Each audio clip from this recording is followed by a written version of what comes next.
கைகளில் சில அதிர்ஷ்ட குறிகள் இருந்தால் என்னென்ன பலன்கள் கிடைக்கும் என்பதை இந்த வீடியோவில் வெகு சுருக்கமாக காண்போம். மீன் அடையாளம் இருந்தால், மீன் போன்ற வடிவம் இருந்தால், கையில் எங்காவது இருந்தால் அவர்களுக்கு எடுத்த காரியங்கள் வெற்றியும், எதிலும் ஒரு தைரியமான ஒரு அப்ரோச்சும், சுகமான இல்வாழ்க்கையும், செல்வமும் வந்து சேரும். சதுர அடையாளம் எங்காவது இருந்தால் கையில் தொழில் மேன்மை அடையும், நல்ல வருமானம், வெற்றி கிட்டும். ஆனால் இடத்தை பொறுத்து பலன் மாறுபடும். உதாரணமாக செவ்வாய் மேடுகளில் இந்த சதுரம் வந்தால் அந்த சதுர வடிவம், அந்த அடையாளம் தெரிகின்ற காலத்தில் வீடு கட்டும் யோகம் வரும். அதற்கேற்ற ஜாதகத்தில் தசாபுக்திகளும் அமைய வேண்டும். இதையும் புரிந்து கொள்ள வேண்டும். சங்கு சக்கர அடையாளம் இது ஒருத்தருடைய கையில் இருந்துச்சுன்னா எந்த இடத்துல இருக்குன்றதை பொறுத்து பலவித சாஸ்திர ஆராய்ச்சிகளை செய்யக்கூடிய ஒரு வணங்கத்தக்க மகா புருஷனாக இருப்பார். திரிசூல அடையாளம், அதாவது 3 இலை மாதிரி அந்த வேல் அமைப்பு போல அடையாளம் இருந்தால் அவர் அரசனாக ஆளக்கூடிய, அரசனாகக்கூடிய, அதுபோல் அந்த பாரி வள்ளல்லாம் சொல்லுவாங்கள்ல, அந்த மாதிரி புகழும் கீர்த்தியும் ஏற்படும். பக்தியிலும் சிறந்தவராக திகழ்வார். தாமரை மலர் போன்ற, அதாவது தாமரை மொட்டு போலவோ அல்லது மலர் போலவோ இருந்துச்சுன்னா அவங்களுக்கு லக்ஷ்மி கடாட்சம் இருக்குமா. அதாவது செல்வச் செழிப்பு, நல்ல தீர்காயுள். அது மாதிரி இதே அடையாளம் ஒரு பெண்ணோட கையில் இருந்துச்சுன்னா கணவனை விட சகல பாக்கியங்களும் பெற்று நிறைந்த புகழோடும் சுகபோக வாழ்க்கையும் அமையுமா. அதுவே ஆண் கையில் இருந்தால் அவன் நல்ல மகா வீரனாகவும் உயர்ந்த பதவியிலும் இருப்பார் அப்படின்னு தெரிஞ்சுக்கலாம். உருவிய கத்தி மாதிரி ஒரு அடையாளம் பார்த்தா அந்த மாதிரி ஒரு அடையாளம் இருக்கிறவர் சுத்தமான ஒரு வீரனாக இருப்பார். அதாவது ஒரு மிலிட்ரியில் ஒர்க் பண்ணுறவராக கூட இருப்பார். அதில் அவர் புகழ்பெற்றவராக விளங்குவார். அவருக்கு நல்ல லக்ஷ்மி கடாட்சமும் இருக்கும். அதாவது பொருள் வளமும் செல்வச் செழிப்பும் கட்டாயமாக இருக்கும். குதிரை போன்ற அடையாளம் இருந்துச்சுன்னு வச்சுக்கோங்க. இதில் இந்த சூரிய சந்திரன், முக்கோண அடையாளம், கோபுரம், யானை, கண், இந்த 7 அடையாளங்களில் எது இருந்தாலும் சரி, அதாவது குதிரை, சூரியன், சந்திரன், முக்கோணம், கோபுரம், யானை, கண், இது போன்ற அடையாளங்கள் கையில் எங்கேயாவது ஏதாவது ஒன்று இருந்தால் கூட அவருக்கு சந்தோஷமான வாழ்க்கையும் நல்ல வருமானமும் ஏற்படுமா. மலை, பறவை, மனித தலை, பெண் அங்கம், நீர்க்குடம், கை வளையல், இது போன்ற அடையாளங்கள் இருந்தால் அவர் ஒரு அரசருக்கு அமைச்சராக இருக்கக்கூடிய, அதாவது ஒரு அமைச்சரவைலாம் இப்போ சொல்கிறோம்ல அரசியலில், அந்த மாதிரி ஒரு வெற்றி பெற்ற ஒரு அமைச்சராக இருந்து நல்ல புகழ் பெறுவாராம். அம்புக்குறி, வில், இந்த அமைப்பு இருந்துச்சுன்னா அவருக்கு பூமி அதிகமாக சேரும். விவசாயத்தில் ரொம்ப பெரிய பண்ணையார் மாதிரி இருப்பார். யுத்த ரதம் போல ஒரு அடையாளம் இருந்தால், அதாவது அரசனாக வாழக்கூடிய ஒரு பாக்கியமும் மற்ற சகல சௌபாகியங்களும், அதாவது அஷ்ட ஐஸ்வர்யம் சொல்கிறோம்ல, எல்லாம் கிடைக்கும்.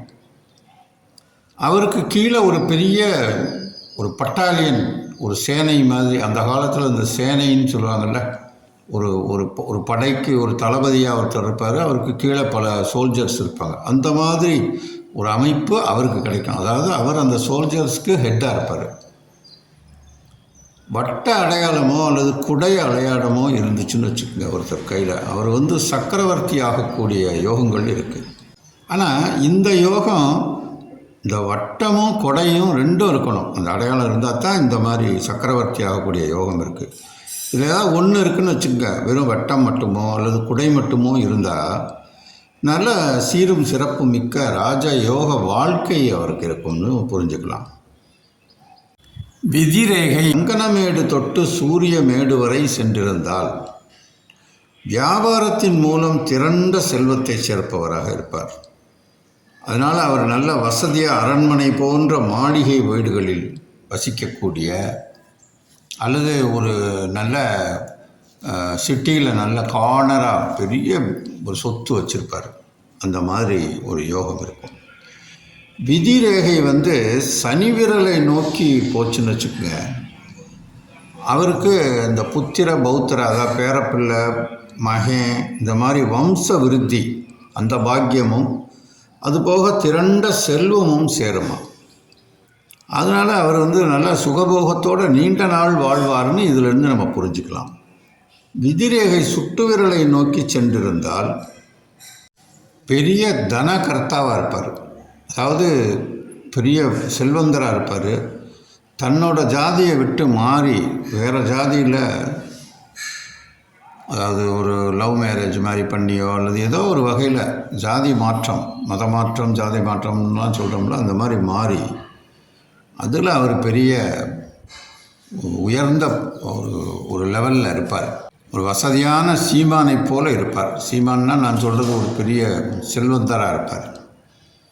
இந்த விரல் அடையாளம் அல்லது வாசற்கால் அடையாளம், கதவு போல அடையாளம், இதெல்லாம் ஏதாவது கையில் இருந்ததுன்னா பெரிய ராஜ்யத்தையே ஆளக்கூடிய ஒரு பதவியை பெற்று நல்ல அளவற்ற ஐஸ்வர்யங்களோடும் புகழோடும் பூரண ஆயுள், அதாவது 80 வயசு வரைக்கும் வாழ்வார் அப்படின்னு புரிஞ்சுக்கலாம். இந்த மீன் வால் மாதிரி ஒரு அடையாளம் இருந்ததுன்னு வச்சுக்கோங்க கையில், அவருக்கு கலைமகளோட கடாட்சம் இருக்கும்னு அர்த்தம். அதாவது நல்லா படித்து பெரிய டேலண்டட் பர்சனாக இருப்பார். மூதாதையர்களுக்கு ஒப்ப இவங்க முன்னோர்கள்லாம் பெரிய செல்வந்தராக இருந்திருப்பாங்க. அதை விட இவர் ஒரு பெரிய செல்வ விருத்தியும் நல்ல கல்வியும் ஞானமும் கொண்ட ஒரு உயர்ந்த தகுதி உள்ள நபராக இந்த சமுதாயத்தில் இருப்பார். முழு மீன், அதாவது இந்த வால் ரெக்கை எல்லாம் சேர்ந்து இருக்கிற மாதிரி ஒரு அடையாளம் கையில் இருந்துச்சுன்னா அவருக்கு கல்வியும் ஞானமும் ரொம்ப சிறப்பாக இருக்குவான். இதில் விதிரேகையும் அவருக்கு நல்லா அமைஞ்சிருந்ததுன்னு வச்சுக்கோங்க, அதாவது ஸ்ட்ராங்காக அவருக்கு கண்டிப்பாக ராஜயோகமும் நல்ல புகழும் கீர்த்தியும் ஏற்படும். முத்திரை யோகம்னு சொல்லுவாங்க. அந்த மாதிரி ஒரு அடையாளம் இருந்துச்சுன்னா நிச்சயமாக அவர் அரசராகக்கூடிய வாய்ப்பு இருக்குது. இதுவே 2 முத்திரை அவர் கையில் அடையாளம் தெரிஞ்சிச்சுன்னா இல்லைன்னா லக்ஷ்மி கடாட்சமும் சேர்ந்துக்கிறோமா. 3 இருந்துச்சுன்னா அவர் ஒரு வியாதி உள்ளவராகவும் இருப்பார். ஆனால் பல குழந்தைகளுக்கு, அதாவது பெரிய குடும்பமாக இருக்கும் அவருக்கு. இல்லைன்னா ஒரு அனாதை விடுதி மாதிரி எதையாவது ஒன்றை ஏற்படுத்தி அதில் பல குழந்தைகளை வளர்க்கக்கூடிய ஒரு நபராக இருப்பார். தீவுக்குறி ஒருத்தருக்கு இருந்துச்சுன்னா அவர் ஒரு சிறந்த கல்விமான்னு சொல்லலாம்.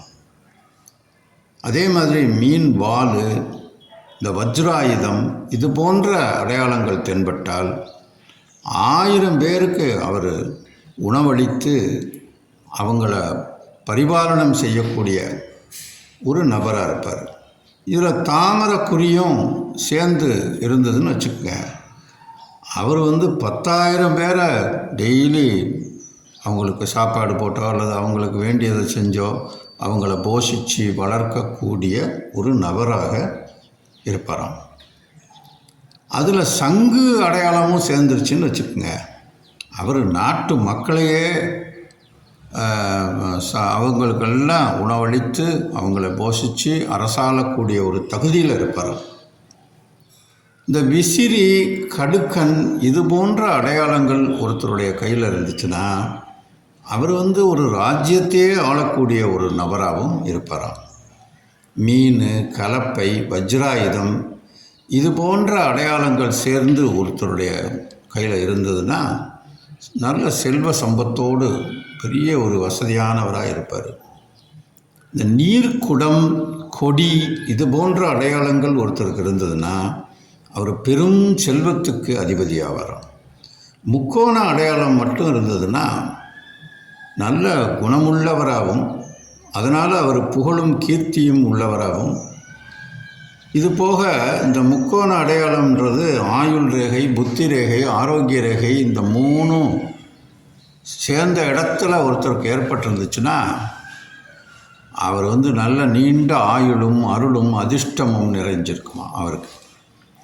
மற்ற குறுகிய கோணங்கள், அதே அந்த முக்கோணம் கொஞ்சம் சின்னதாக இருந்ததுன்னா அது அவருக்கு நரம்பு பலவீனத்தை ஏற்படுத்தக்கூடிய அறிகுறியை காட்டுது. சின்ன சதுரம், சின்ன வட்டம், இது போன்றதெல்லாம் இருந்துச்சுன்னா அவருக்கு ஏதோ ஒரு ஆபத்து வரப்போகுது அல்லது ஒரு விபத்து வரப்போகுது அப்படின்றத அந்த அளவுகளுக்கு ஏற்றபடி அவருக்கு சுட்டி காட்டும்னு புரிஞ்சுக்கலாம். ஸ்வஸ்திக் அடையாளம் ஒருத்தருடைய கையில் இருந்ததுன்னா தர்ம சிந்தனையும் உயர்வான குண விசேஷங்களையும் கொண்ட நபராக இருப்பார். சிவலிங்கம் போன்ற அடையாளம், ஈட்டி போன்ற அடையாளம், ஏணி போன்ற அடையாளம்லாம் இருந்துச்சுன்னா அவர் சிவ தொண்டர்களாக இருப்பாங்க. அரசர்களாக கூட சில பேர் இருப்பாங்க. பெரிய பிரபுக்களாகவும் இருப்பாங்க. அதாவது வசதியானவங்களாக இருப்பாங்க. எப்படின்னா படிப்படியாக முன்னேறி வாழ்க்கையில் ஒரு கட்டத்தில் இந்த மாதிரி வந்துடுவாங்க. இந்த அடையாளங்கள்லாம் இருந்துச்சுன்னா மரம் போன்ற அடையாளம் ஒருத்தருக்கு இருக்குன்னு வச்சுக்கோங்க. இவருக்கு இந்த அடையாளம் இவருடைய ஆயுள் ரேகை, புத்தி ரேகை, விதி ரேகைகளுக்கு பக்கத்தில் அமைஞ்சிருந்துச்சுன்னா நல்ல தொழில் பயங்கர சிறப்பாக, அவர் பெரிய பிஸ்னஸ் மேன் அல்லது இண்டஸ்ட்ரியலிஸ்டாவோ இருப்பார். கோவில் அடையாளம் ஒருத்தருக்கு இருக்குதுன்னு வச்சுக்கோங்க. அவர் படிப்பில் நல்ல ஆர்வமுள்ள ஆளாகவும் கலைகளில் தேர்ச்சியும் இருக்கக்கூடிய ஆளாகவும் இருப்பாராம். ஒருத்தர் கையில் வேலு, இந்த செடி கொடி, கோபுரம், பறவை, மிருகம் போன்ற அடையாளங்கள்லாம் ஒருத்தருக்கு அமைஞ்சிருந்ததுன்னு வச்சுக்கோங்க. இதுலேயும் அவருக்கு இந்த மாதிரி அமைப்பு இருக்கிறவங்க படிப்படியாக முன்னேறி பெரிய ஆளாகிடுவாங்க. வசதியிலையும் சரி, பெரிய புகழ்லையும் சரி, எல்லாத்துலேயும் பெரிய ஆளாகிடுவாங்க. சாலமன் ரேகைன்னு ஒன்று சொல்லுவாங்க. அது இந்த குரு வளையம்னு சொல்லப்படும் ரேகை சாஸ்திரத்தில். இது ஒருத்தருக்கு அமைப்பாக இருந்துச்சுன்னா அவருக்கு மூளையின் சக்தி, இந்த ஐக்யூ, இன்டலெக்சுவல் ரொம்ப பெரிய அபாரமாக இருக்குமா. கடுமையான சிந்தனைகளை வெகு நேரம் தாங்கக்கூடிய ஒரு நபராக இருப்பார். எந்த நேரம் பார்த்தாலும் ஏதாவது ஒரு பெரிய ஆராய்ச்சியாளர் இல்லையா, சிந்திச்சுக்கிட்டே இருப்பார். அதுக்காக ரொம்ப படிப்பில் ஆர்வத்தையும் அவருக்கு தூண்டி படிக்க வச்சு அதை தெரிய வைக்கும். சனி வளையம் ஒருத்தரோட கையில் இருந்துச்சுன்னா அது ஒரு கோடாவோ இல்லை துண்டு துண்டாவோ இருந்துச்சுன்னா அவருக்கு தோல்வி மனப்பான்மை இருக்குமா. வாழ்க்கையில் படிப்படியாக தோல்வி அடைவார். கடைசியில் பார்த்தா ஒரு கட்டத்தில் விதியை நம்பி இருக்கக்கூடிய நிலைமை வந்துடும். சுக்கிர வளையம் ஒருத்தருக்கு நல்லா அமைஞ்சிருந்துச்சுன்னு வச்சுக்கோங்க. அவருக்கு கண்டிப்பாக காதலில் வெற்றியும், இல்லைன்னா காதல் தோல்வியோடு நரம்பு தளர்ச்சியும் ஏற்படும். பெண்களுக்கு இந்த ஹிஸ்டீரியா, மூளை பாதிப்பு போன்ற நோய்கள் ஏற்பட வாய்ப்புள்ளது. நேயர்களே, இதுவரை நான் கூறிய சில அடையாளங்கள் கைரேகை சாஸ்திரத்தின்படி உங்களோட கையில் இந்த மாதிரி அமைப்பில் ஏதாவது ஒன்று இருந்தால் இதில் சொல்லப்பட்ட பலன் நடந்துச்சு, நடக்கலை அப்படின்னு சொல்லக்கூடிய 2 விதமான ஜனங்களையும் நம்ம பார்க்கலாம். அதுக்கு ஒரு காரணம் என்னென்னா, பொதுவாக ஜோதிடத்தோட ஒத்து பார்க்குறது தான் கைரேகை சாஸ்திரம். தனியாக கைரேகையை பார்த்து ஒரு முடிவுக்கு வரக்கூடாது. அவரோட ஹாரஸ்கோப்பையும் பார்க்கணும், சாமுத்திரிகா லட்சணத்தையும் பார்க்கணும், அப்புறம் கைரேகையும் பார்க்கணும். இதெல்லாம் வச்சு ரேகைகளோட அமைப்பு, இந்த கையில் ஏற்படக்கூடிய இந்த அடையாளங்களோட அமைப்பு, அந்த நேரத்தில் அவருக்கு அது எந்த இடத்துல அமைஞ்சிருக்கு, அதுக்கான தசாபுக்தி அந்தரங்கள் அவருக்கு பாசிட்டிவாக இருக்கா இல்லை நெகட்டிவாக இருக்கா அப்படின்றதெல்லாம் பார்த்து புரிஞ்சு அதுக்கேற்ற மாதிரி பலன் சொல்வது தான் கைரேகை சாஸ்திரத்தில் ஒரு சிறப்புன்னு நம்ம புரிஞ்சுக்கிறணும். மொட்டையாக நம்ம பாட்டுக்க இது இருக்குது, நீ இப்படி ஆயிடுவ அப்படின்னா அது ஒன்றுமில்ல. அப்படி ஒரு பெரிய அரசராக நீ இருப்ப, இந்த ரேகை இருக்குது அப்படின்னா அவர் அந்த அரசராக இருக்கிறவருடைய பிள்ளையாக கூட இருக்கலாம், ஒரு பெரிய தனவந்தரோட மகனாக கூட இருக்கலாம், பெரிய அரசருடைய மகனாக கூட இருக்கலாம். இதெல்லாம் நம்ம சாதுரியமாக புரிஞ்சுக்கிட்டு கவனித்து ஜாதகத்தையும் கைரேகையும் அவருடைய சாமுத்திரிகா லட்சணத்தையும் பக்ஷி சாஸ்திரப்படி அவருடைய முகத்தோற்றத்தையும் வைத்து முழுவதையும் ஆராய்ந்து ஒரு முடிவுக்கு வந்து பலன் சொன்னால் துல்லியமாக இருக்கும்ன்றதை நம்ம புரிஞ்சுக்கலாம். ஆக ராஜசாஸ்திரம்ன்றது ஜோதிடம்தான். அதுக்கான ஒரு ஒரு ஒத்துழைக்கக்கூடிய ஒரு கலைகள் தான் இந்த கைரேகை சாஸ்திரமோ சாமுத்திரிகா லட்சணமோ அப்புறம் பிரசன்னமோ, இதெல்லாம் இந்த ஜோதிட சாஸ்திரத்தை நோக்கி தான் பயணிக்கும் எல்லாமே. ஆக இதெல்லாம் ஒத்து வச்சு பார்க்குறது. எப்படி ஒரு ஜாதகத்திலே பார்த்திங்கன்னா ராசி சக்கரம்னு ஒன்று இருக்கும், பிறந்தன்னைக்கு கிரகம் எங்கெங்கே இருந்துச்சுன்னு காட்டுறது.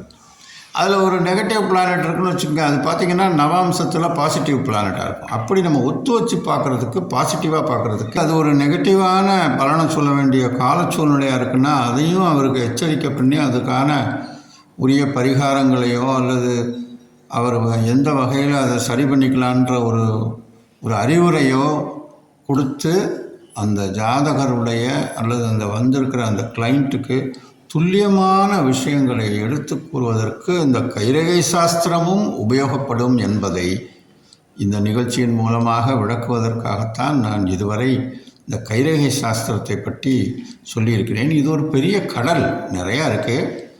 போக போக அதெல்லாம் பார்ப்போம். எனவே இதுவரை நான் சொல்லிய விஷயங்களை கொஞ்சம் நன்கு புரிந்து கொண்டு இதற்கேற்றாற்போல் உங்களுடைய ஜாதகங்களையோ கைரேகைகளையோ சாமுத்திரிகா லட்சணங்களையோ பக்ஷி சாஸ்திரத்தையோ வாஸ்து சாஸ்திரத்தையோ வாழ்வியலுக்காக ஏற்றுக்கொள்ள வேண்டும் என்பதை உங்களிடம் கேட்டுக்கொண்டு நன்றி கூறி விடைபெறுவது உங்கள் அன்பு ஜோதிடர் KGP அறிவழகன்.